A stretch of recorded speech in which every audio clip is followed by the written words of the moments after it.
Welcome to the Shreveport Connection with Tommy. This video is on your elimination chamber results. You'll get a live report from one of the fans that was at the venue, and my report as well. And also some news that you may have not known that Samoa Joe has been in WWE, or actually WWF back in the day. And I will give you the video link very shortly. But first, the report from the live guy that was at the venue. Thanks to .NET reader Thomas McCullough, attended the WWE Elimination Chamber in New Orleans and sent the following report. They arrived at 5 p.m. at the arena, only to be lucky enough to get to have some fun with JBL outside, who was shooting his show. Afterwards, he signed autographs for a while. About 30 minutes later, Dolph Ziggler came out and looked pretty surprised at the pop that he received. He was signing pictures to the merchandise trailer, or in the merchandise trailer, and was set up outside. It kind of sucked for us because we had just bought what we wanted and we had gotten back in line to get in, but oh well, life goes on. The crowd was very hot for the heels all night. Rhodes Collars got a nice pop until Damien Sandow did his job in turning the crowd. Broadus Clay and Tensai match was okay on the pre-show, but it was for what it was, and kids seemed to enjoy it. For the first match, nobody really cared either way about Big Show, and everybody loved Ricardo Rodriguez and spoke along with him, a la the old New Age Outlaws intros. There were a decent pop for Alberto Del Rio, and the fans were pretty active the whole match until the botched kick to the can, which just made the crowd groan and laugh. Nobody cared for the ending once that botch killed the energy. The Miz and Antonio Cesaro put on a good match with a bad ending that didn't look bad live until they showed the replay. Heck, I had to look at it myself when I was watching it live.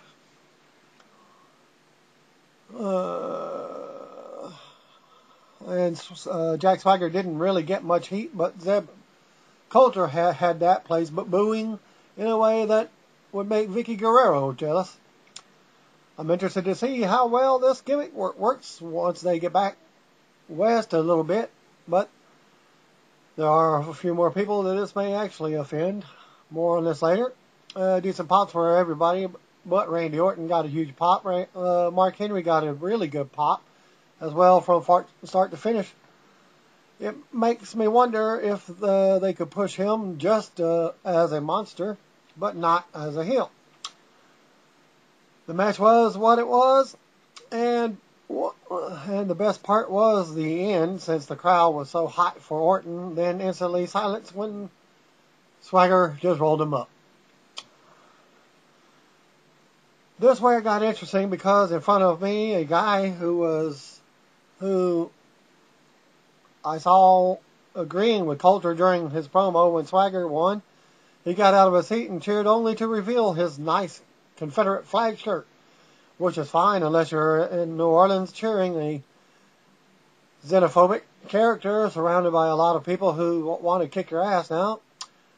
So WWE needs to tread carefully with this gimmick, simply because there are grown adults out there who take these characters serious and real.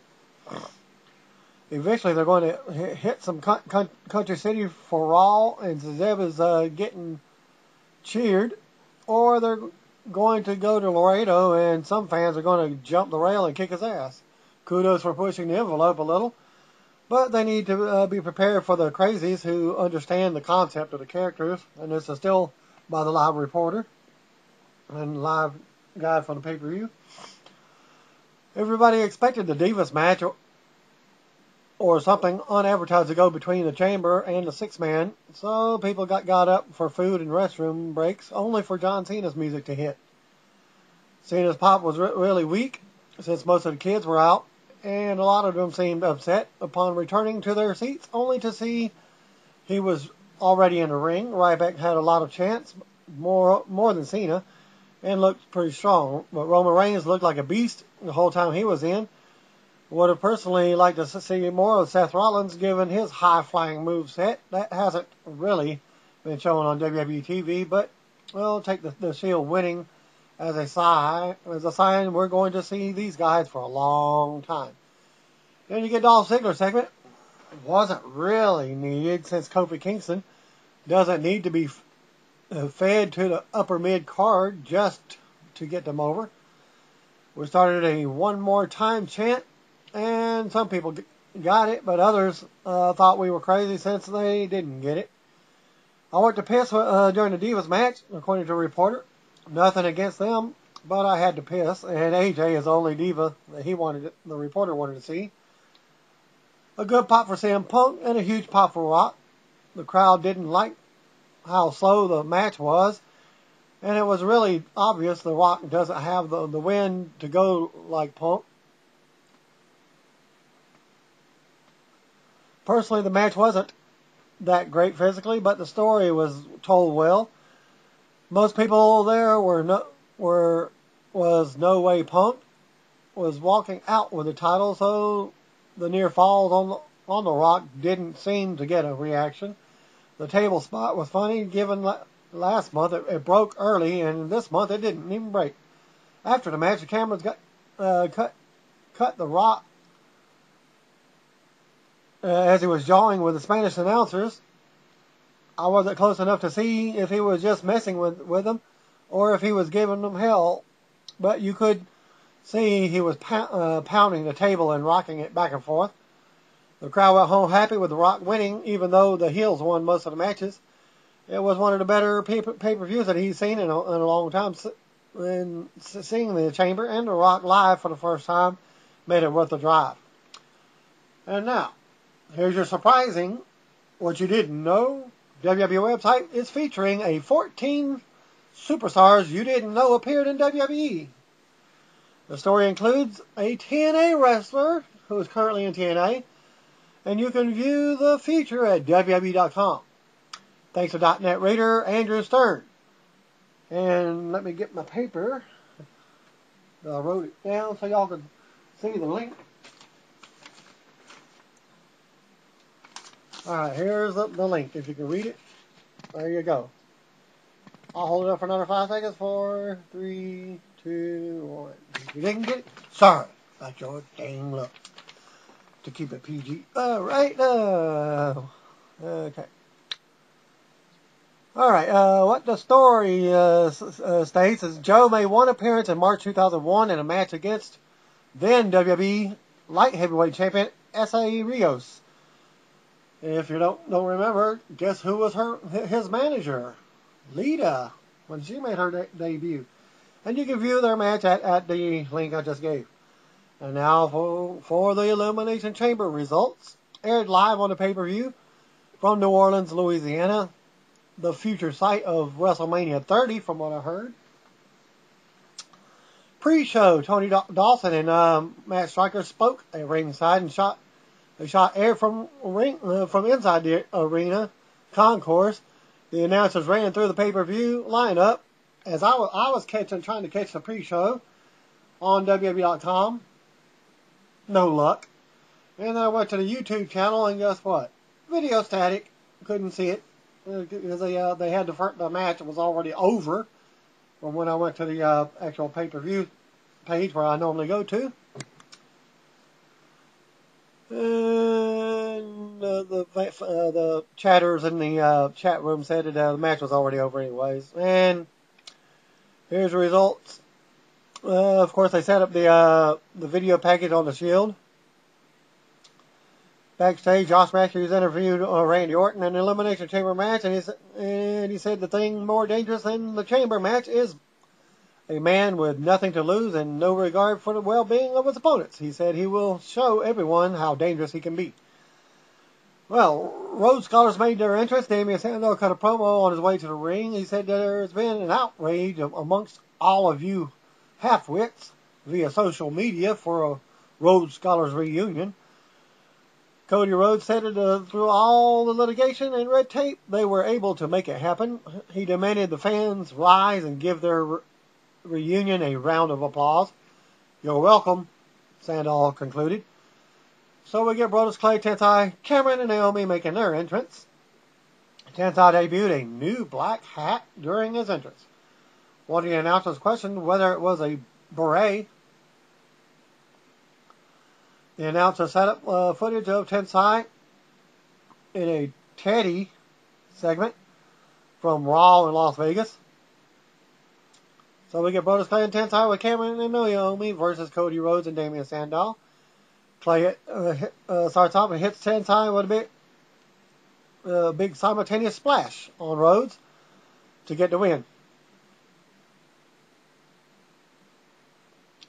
So Clay and Tensai got the win with the big splashes. And then that match only took 4 minutes 10 seconds. That was totally forgettable and missable. Those of you who chose to watch the taped version of the cable satellite free preview missed nothing. WrestleMania video aired. We are 49 days away. The announcers hyped the Elimination Chamber match. Stryker gave it a hard sell by saying you will see men do things during a match that you wouldn't normally see anywhere else. An Elimination Chamber video aired. Dawson and Stryker spoke at ringside and continued to pitch the pay-per-view. A video showcased on The Rock and CM Punk to close the free preview. The Elimination Chamber starts off with a video package and was presented by G.I. Joe 2 movie featuring The Rock. Coleslaw introduced starts off the show and noted that the sold-out arena has 16,665 fans in attendance. Lillian Garcia introduced the opening match. Alberto Del Rio with Ricardo Rodriguez versus Big Show for the World Heavyweight title. Del Rio wore a red scarf to the ring. The Spanish broadcast team was introduced by Coleslaw, who was joined in on commentary by JBL and Jerry the King Lawler. Show hit an early Vader bomb for a 2 count. Del Rio came back with a cross-arm breaker, but Show reached the ropes to break the count at 5 minutes 10 seconds in, despite Ricardo trying to pull the rope back. And Big Show caught Del Rio with a choke slam at 8 minutes 30 seconds for another good near fall. The crowd was reacting to everything. Del Rio had the makings of a goose egg on his eyebrow from a shot taken during the match. Show was up for a knockout punch, but Del Rio rolled out of the ring. Del Rio caught Show with a DDT and then a big kick for another 2 count. Del Rio applied the cross-arm breaker in the middle of the ring at 10 minutes 45 seconds in. Big Show struggled to reach the ropes. Show gave up on getting to the ropes. He stood up and picked up Del Rio, who was still applying the hold, and slammed him down to break it. Short time later, Ricardo climbed up on the ring apron with a bucket. And Show hits Del Rio and took the bucket and jawed at Ricardo while holding the bucket near his head. Del Rio tried to kick the bucket. No, not that way. And completely missed. He immediately did the spot again as the crowd groaned. Del Rio caught Show with another kick and then applied the cross-arm breaker for the 3rd time, and Show taps out eventually. And that match took 13 minutes 5 seconds out of our lives.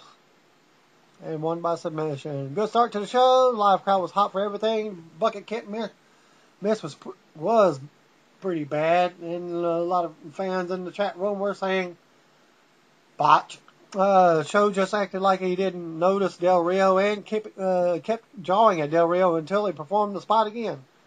It didn't ruin the match for me, though I assume Del Rio added the extra kick to put a little more between the missed bucket kick and the final cross-arm breaker. A good match with one flub.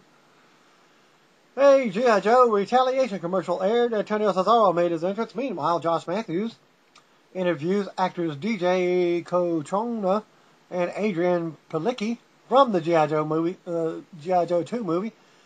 Adrian had never been to a wrestling show. The Miz makes his entrance.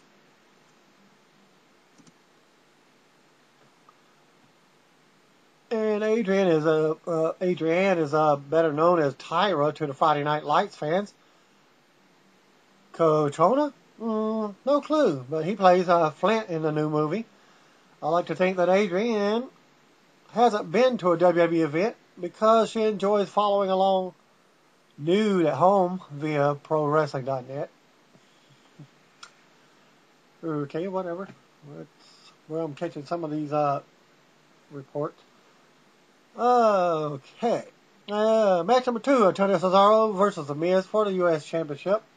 This was a surprise, a botched finish to me from the referee.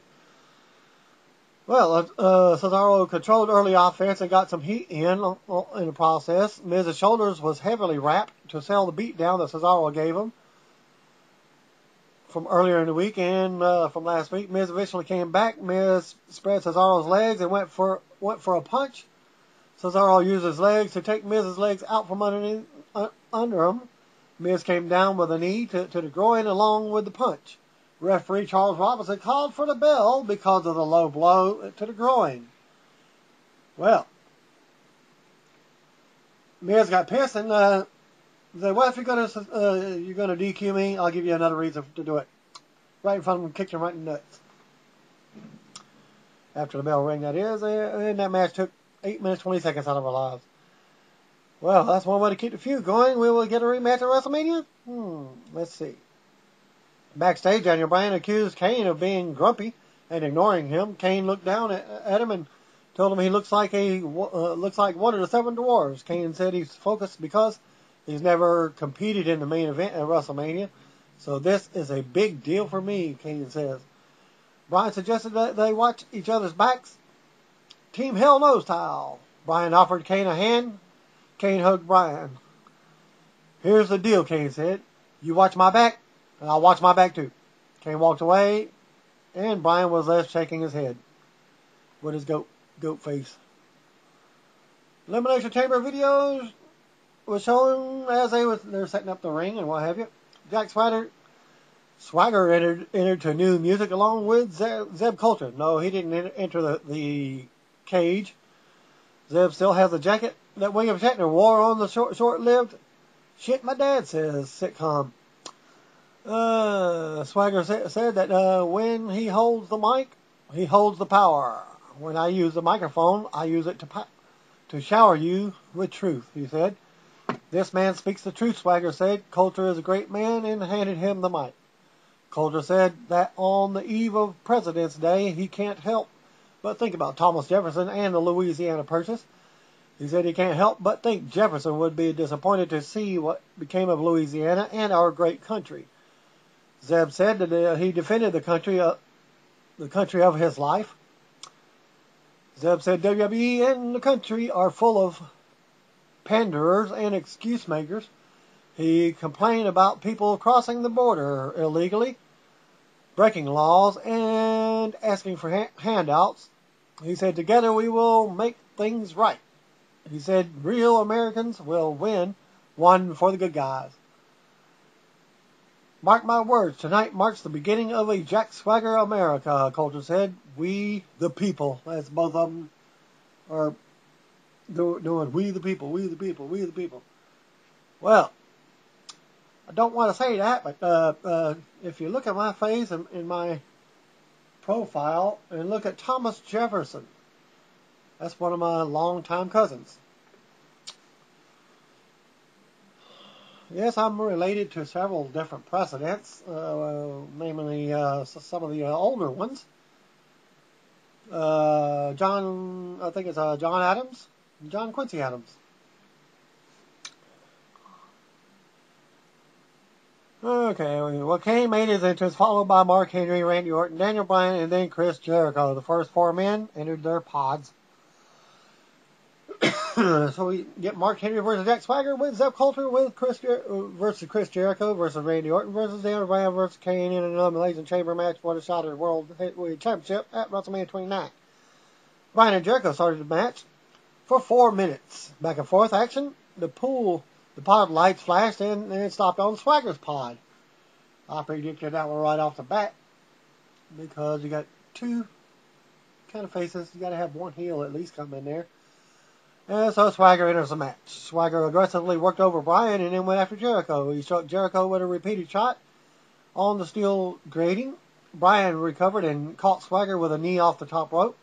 Bryan threw Jericho inside the ring, suplexed him, and then missed a top rope headbutt.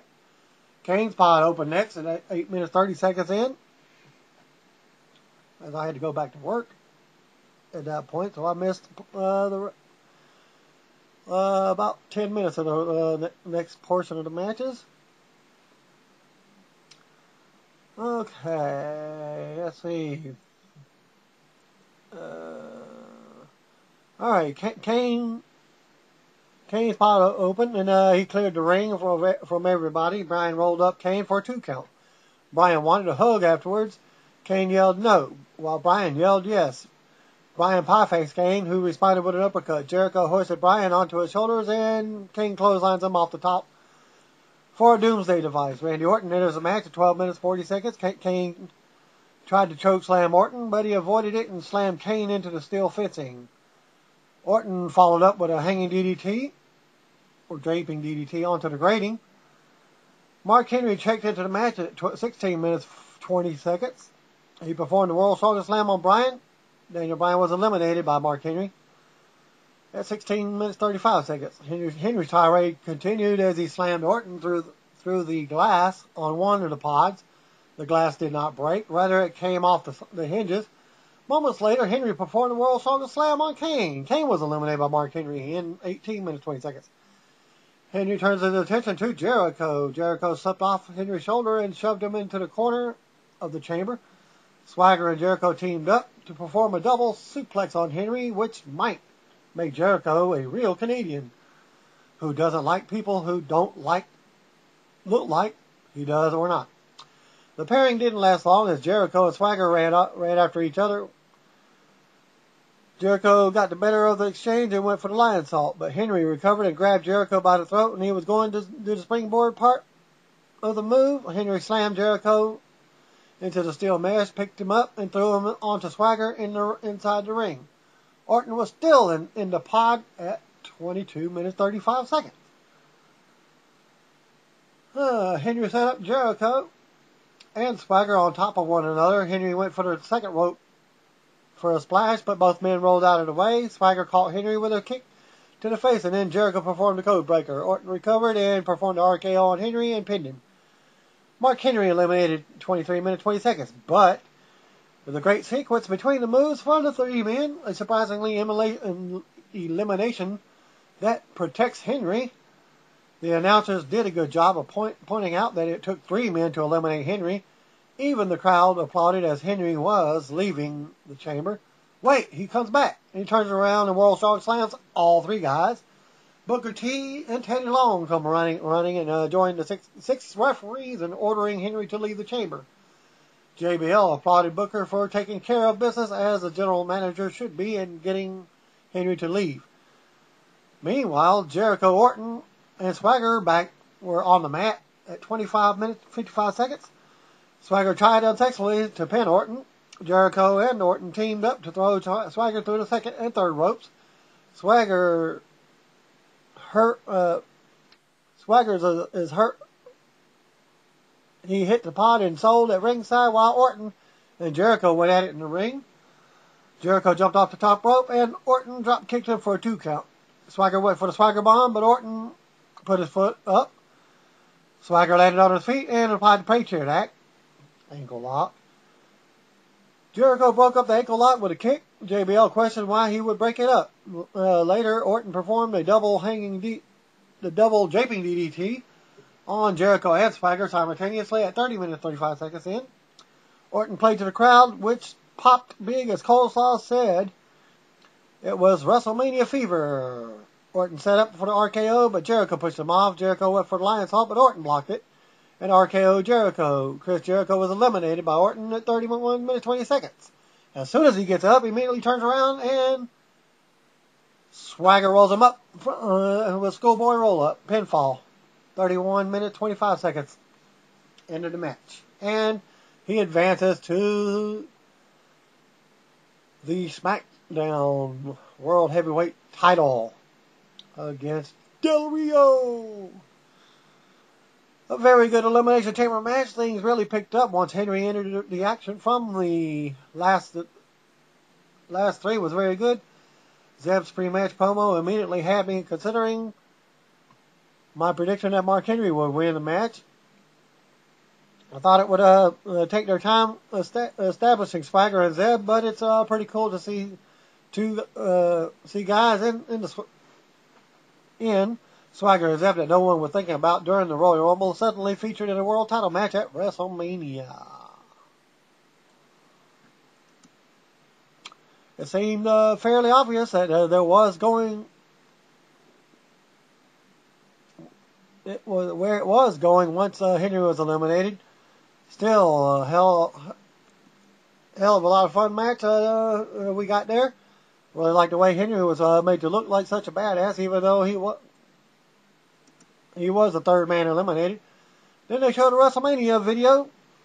As Coleslaw said, there are limited tickets still available for WrestleMania 29. Video setup. The Shield versus John Cena, Ryback, and Sheamus. Well, I caught the introductions for John Cena, then Ryback.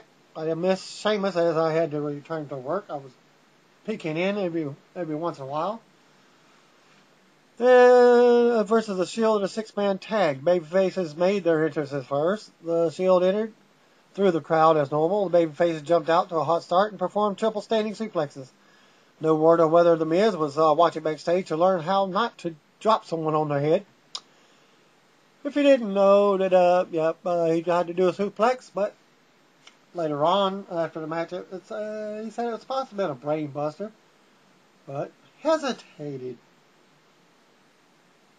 And Punk was actually not knocking out of breath and what have you. Still no word yet on if he had a concussion. Well, the Shield eventually took control of the match and got the better of Cena, who was very talkative in apparently calling out the shots. Reigns dropped Cena with a clothesline and went for a pin. Sheamus broke it up. Reigns stood up and jawed at Sheamus. Reigns hit a Samoan drop on Cena for a 2 count. Cena came back with a backdrop that Reigns took poorly. Cena got up and charged at Reigns, who caught him with an open hand to the neck and chest.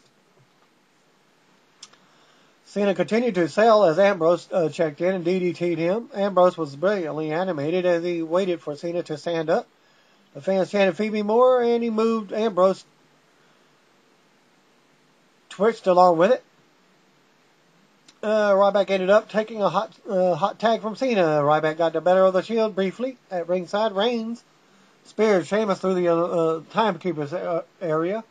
Inside the ring, Ryback and Seth Rollins set up for the power bomb, but Ambrose punched him into the gut to break it up. Moments later, Cena hit an attitude adjustment on Ambrose. Ryback and Rollins,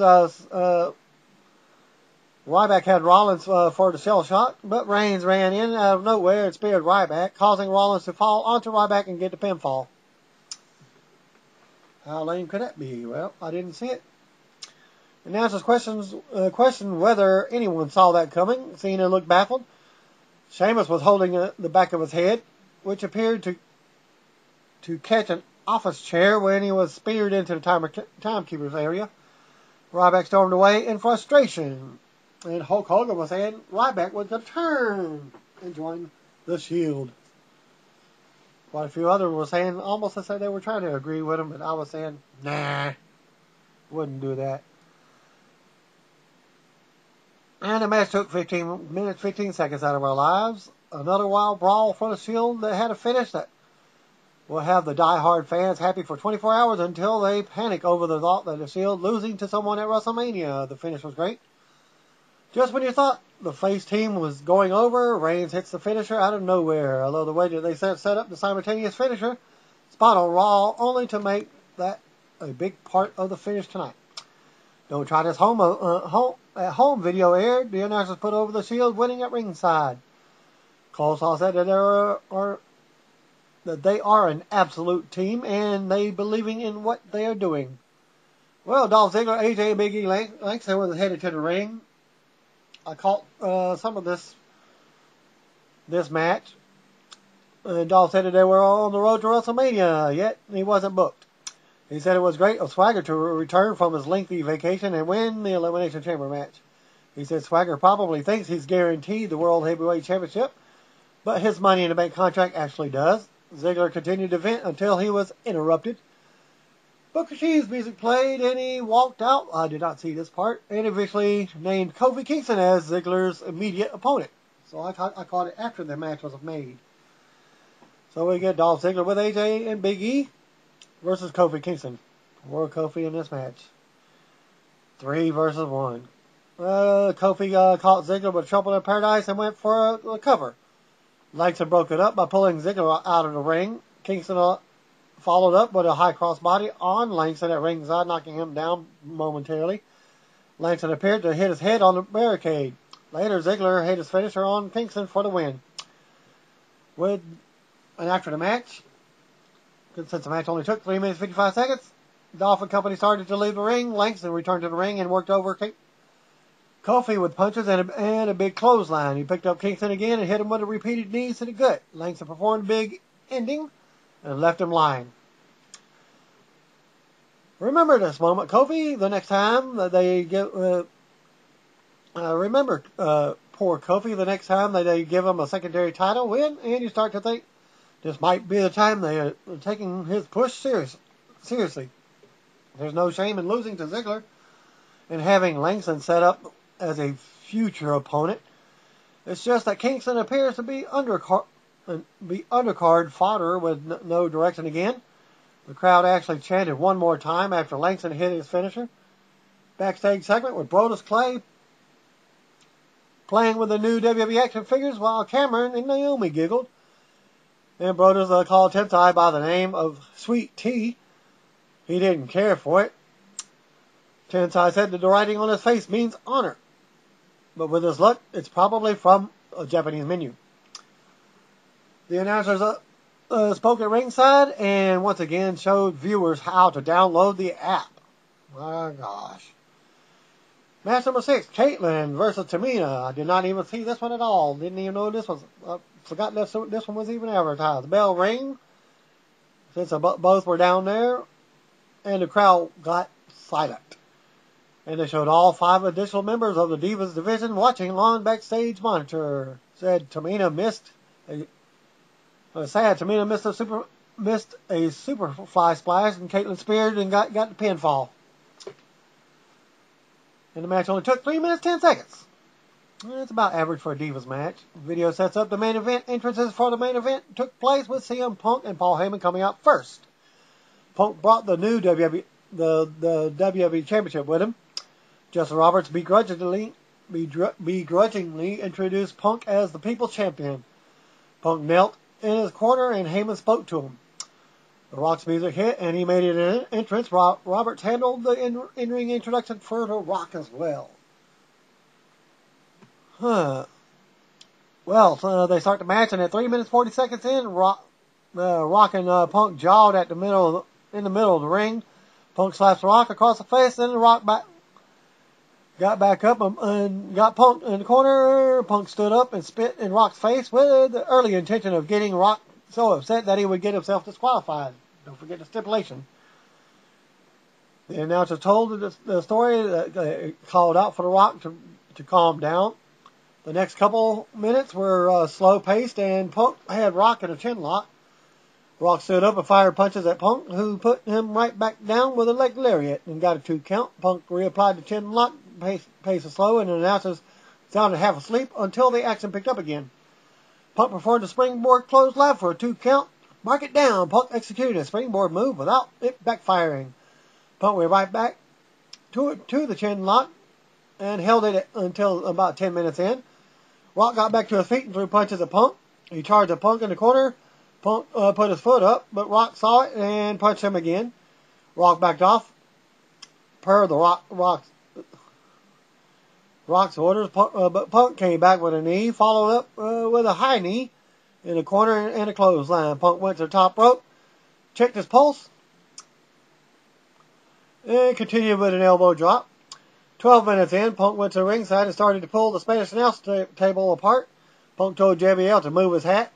JBL obliged and gave him the thumbs up. Rock recovered and attacked Punk at ringside.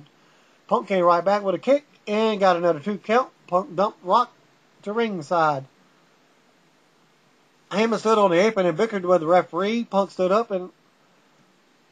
Rock on the table and performed a rock bottom. The table did not break. Punk returned to the ring and the referee counted. Rock returned to the ring just in time to break the 10 count. Punk struck him with repeated punches. Punk blew a kiss at someone and then ran the ropes.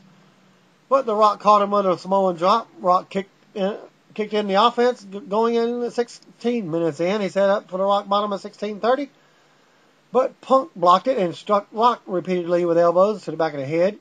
JBL raved that Punk had the perfect game plan so far. Punk went back with a springboard move, but Rock caught him in a position and executed rock bottom for a really good 2 count.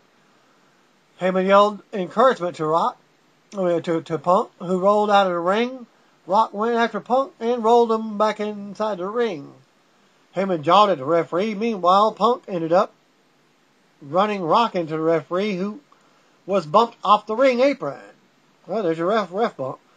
Punk hits a GTS on the Rock and covered him at 18 minutes 10 seconds, but the referee was still knocked out and could not make the count. The trainer checked on the ref. The second ref came out and helped check on the first ref. Heyman told the second ref to get in the ring. Punk called for the second ref, who was still on the floor checking on the first ref. Rock came back with a spinebuster and people's elbow and went for a pin. Second referee finally entered the ring and made a count. But Punk kicked out for another really good near fall. Punk went to get up and rolled over the second referee's leg. The second referee sold the ankle at ringside, so we get another one. Heyman grabbed the championship belt and then held Rock in place. Punk tried to hit the Rock with the belt, but Rock broke free, and Heyman took the shot. Rock hits the rock bottom and covered Punk. The first referee recovered and made a 3 count. Coleslaw noted that The Rock is going to WrestleMania as the WWE Champion. JBL said he's not sure. We saw justice today. Rock pins Punk in 20 minutes 55 seconds to retain the WWE Championship.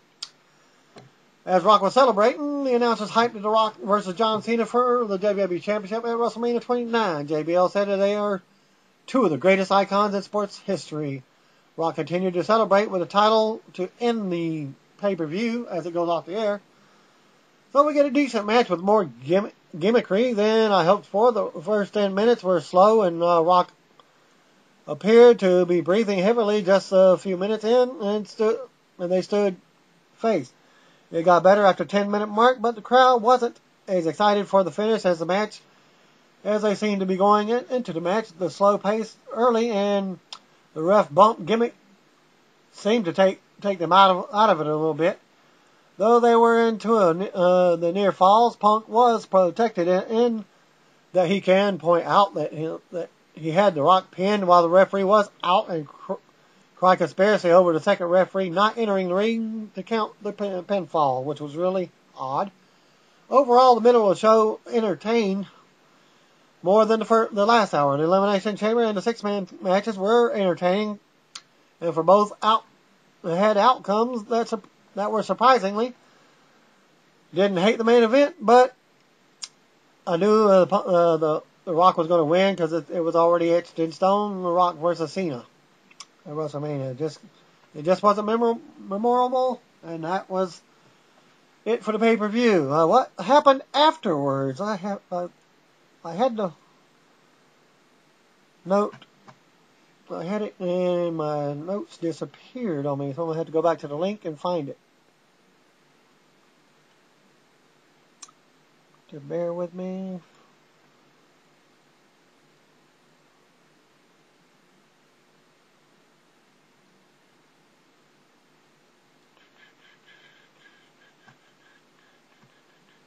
Well,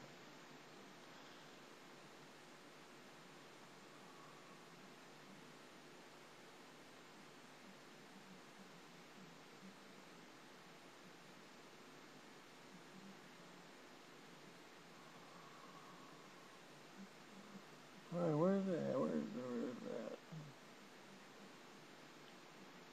Well, I guess I'll post it on the Raw show. Whenever I do that tomorrow.